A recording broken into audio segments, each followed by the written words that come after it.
Fair, accurate, to the point. The 10 o'clock news continues with the latest medical news in Health Watch on Montana's news station.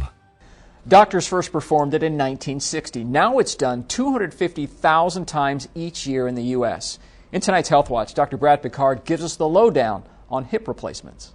Hip replacement surgery involves removing a diseased hip joint and replacing it with an artificial implant.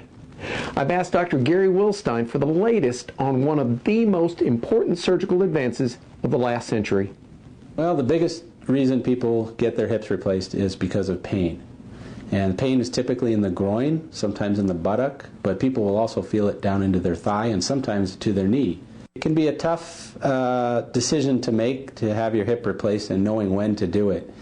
Typically, I tell patients when it interferes enough with their activities that not only they have to do, but that they like to do. You want to have a comfortable, productive life, both with work and with play. And so when it interferes enough, that's when to do it. Yes, it's a significant surgery, but it's not a life or death surgery. People are in the hospital much less amount of time than it used to be. That has gone down quite a bit.